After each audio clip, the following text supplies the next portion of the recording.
నమస్తే అన్న. నమస్తే అండి. మీ పేరన్నా? నా పేరు కొండ. ఎవరన్నా? అంగళూరు. ఏం చేస్తుంటారన్న?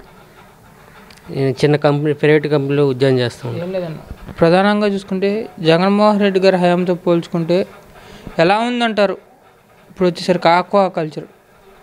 చాలా డల్ అయిపోయింది అన్న. ప్రతి వ్యాపారానికి కమిషన్ అడుగుతున్నారు. వాళ్ళు నష్టపోతే ఆ రోజు డబ్బులు ఎవరు, ఈరోజు ఆ లాభాల్లో మీరు పార్ట్నర్ దాంట్లో అడుగుతుంటే ఎలా ఇవ్వగలరో, దాని మూలాన వాళ్ళు వ్యాపారం చేయలేకపోతున్నారు, మార్కెట్ పెరగలేకపోతుంది, వాళ్ళు కూడా చేపలు రొయ్యలు కూడా వేయలేకపోతున్నారు.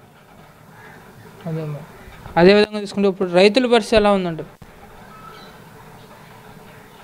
వ్యవసాయం నీళ్ళు లేక చాలా ఇబ్బంది పడుతున్నారండి. రైతులకు అండగా ఉండటం కోసం రైతు భరోసా కేంద్రాలు ఏర్పాటు చేసామన్నారు. సంబంధించినంత వరకు ఈ రైతు భరోసా కేంద్రాల వల్ల రైతులకు ఏమైనా ఉపయోగం కలుగుతుంది? పర్లేదు, చాలా వరకు ఇబ్బంది. అదేవిధంగా చూసుకుంటే ఇప్పుడు వచ్చేసరికి ప్రధానంగా కౌలు రైతుల పరిస్థితి ఎలా ఉందంటారు?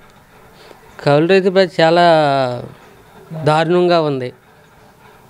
అదేవిధంగా చూసుకుంటే చంద్రబాబు గారి హయాంలో రైతులకు అండగా ఉండడం కోసం రైతులకు మూడో పంటకు కూడా నీళ్ళు రావాలని చెప్పి ఉద్దేశంతో పోలవరం ప్రాజెక్టు తీసుకురావడం జరిగింది.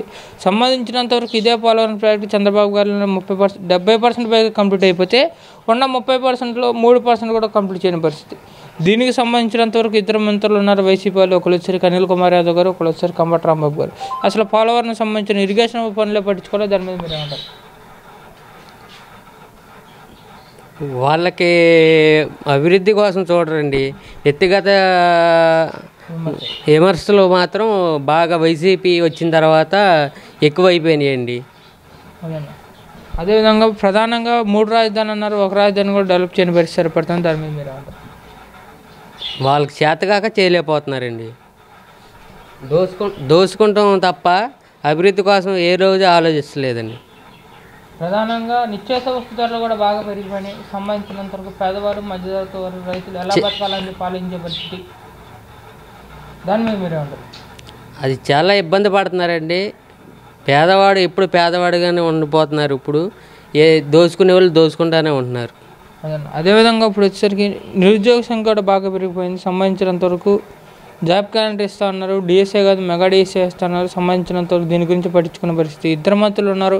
మన రాష్ట్రంలో ఎక్కువ మంది చదువుకుంటున్నారు కాబట్టి ఉద్యోగాలు ఇవ్వలేకపోతున్నాయని చెప్పి బొత్స సత్యనారాయణ గారు అంటున్నారు. సంబంధించినంతవరకు ఐటీ మినిస్టర్ గారు గుడివాడ అమర్నాథ్ గారు అయితే అసలు ఐటీ పరిశ్రమల గురించి పట్టించుకున్న పరిస్థితి, దాని మీద మీరు? నోటిఫికేషన్ వదిలేరండి, నోటిఫికేషన్ వదిలేరు, వెళ్ళారు మా ట్రైనింగ్కి వెళ్ళారు, ఇంతవరకు మళ్ళీ దాని గురించి ఎత్తలేదు. వదులుతూ ఎందుకు, తర్వాత మాట్లాడిపోతాం ఎందుకు? వాళ్ళు ఎంత పెట్టి, ఇప్పుడు పేదవాళ్ళు చాలామంది కోచింగ్ తీసుకుంటారు. వాళ్ళు పెట్టుబడి పెట్టి తీసుకెళ్ళి 50,000 పెట్టో 1,00,000 రూపాయలు పెట్టో కోచింగ్ తీసుకుంటారు. వాళ్ళ బాధ్యత ఏంటి, వాళ్ళ పరిస్థితి ఏంటి? ఆశపడి వెళ్తారు. ఇప్పుడు పరిస్థితి ఏంటి? వాళ్ళు ఇప్పుడు మాట్లాడతలేదు ఏమి. అదేవిధంగా మద్యపాన నిషేధం చేస్తే తప్ప మళ్ళీ ఓట్లు ఆడటానికి అన్నారు. ఇదే మద్యం వల్ల మన రాష్ట్రంలో అనేక మంది చనిపోతుంటే ఏడాదికి వచ్చేసరికి 30 నుంచి 40 వేల కోట్లు ఓన్లీ ఇదే మద్యం వల్ల తాడేపల్లి ప్యాలెస్కి వెళ్తుంది అంటున్నారు. దాని మీద మీరేమంటారు? మద్యపానం మొత్తం దశల వారీగా ఆపేస్తానన్నాడు, పెంచుకుంటూ పోతున్నాడు, కానీ ఎప్పుడు ఇంతవరకు ఆపింది ఏమీ లేదు. దానివల్ల నకిలీ మద్యపానం తప్ప ఇప్పుడు వరకు చాలామంది మద్యపానం తాగి చాలామంది చనిపోయిన వాళ్ళు కూడా ఉన్నారు. అదేవిధంగా మీరేమైనా ఆస్తులు కనుక్కుంటే సంబంధించినంత వరకు ఒరిజినల్ డాక్యుమెంట్స్ ఆయన తీసుకుంటా అన్నారు. సంబంధించినంత వరకు జిరాక్స్ కాపీలు మీకు ఇస్తా అన్నారు. దాని మీద మీరేమంటారు? అది చాలా వరకు అది అన్యాయం అండి. దాన్ని ఏం చేసుకోగలరో దాన్ని కూడా తాకట్టు పెడతాగా తీసుకునేది. అదేవిధంగా పర్యాటక రంగంగా మన రాష్ట్రాన్ని అభివృద్ధి చేయడం కోసం చంద్రబాబు గారు ముందడుగు వేస్తే జగన్ గారు ఏం వచ్చినాక అసలు పర్యాటక రంగాన్ని పట్టించుకునే పరిస్థితి. సంబంధించినంతవరకు పర్యాటక శాఖ మంత్రి వాళ్ళు కూడా కృష్ణా జిల్లా ఇన్ఛార్జ్ మంత్రి కింద పనిచేస్తున్నారు రోజా గారు. అసలు పర్యాటక రంగాన్ని పట్టించుకునే పరిస్థితి, దాని మీద మీరేమంటారు? రోజా గారు ఇంతవరకు చేసింది ఏమీ లేదండి. ఇప్పుడు ఇంతవరకు చేసిన అభివృద్ధి ఏమీ లేదండి.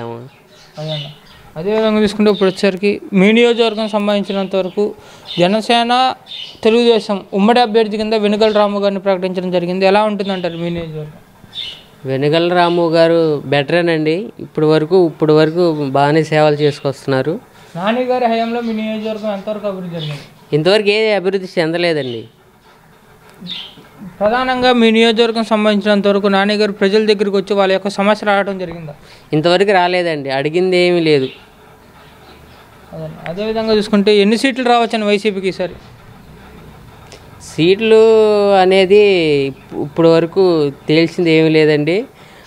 ఖచ్చితంగా గెలవడని తెలుసండి, ఎన్ని సీట్లు అనేది చెప్పలేదు. 170 సీట్లు రావడం కోసం ఉన్నటువంటి ఎమ్మెల్యేలను బదిలీ చేసే కార్యక్రమం చేపట్టారు. దాని మీద మీరేమంటారు? అది బాగా మైనస్ పాయింట్ అండి జగన్కి.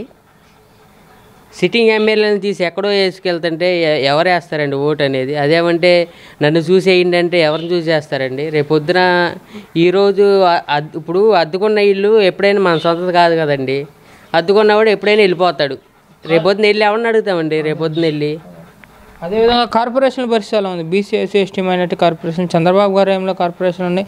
జగన్ గారి హయాంలో ఇంకా ఎక్కువ కార్పొరేషన్లు వచ్చినాయి. కార్పొరేషన్ సంబంధించినంత కొంత బడ్జెట్ ఉంది. ఆ బడ్జెట్తో కార్పొరేషన్లు ఎంతవరకు అభివృద్ధి జరుగుతాయంట?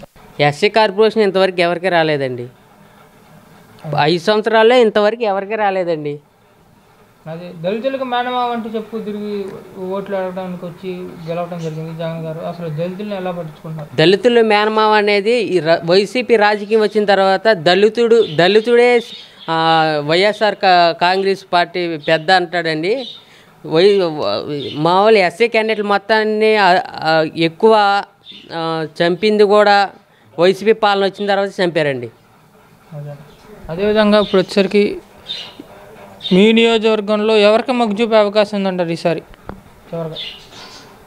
ఈ నియోజకవర్గంలో తెలుగుదేశం జనసేన కూటమికి మొగ్గు చూపే అవకాశం ఉందంటారా, లేకపోతే మళ్ళీ వైసీపీకి మొగ్గు చూపే అవకాశం ఉందంటారా? ఇప్పుడు వరకు టీడీపీకి మొగ్గు చూపేటట్టు ఉందండి. ఇంకా రాబోయేది ఇంకా బలపరిచి ఇంకా వస్తేనంటే తెలుగుదేశం పార్టీ వచ్చేటట్టు ఉందండి.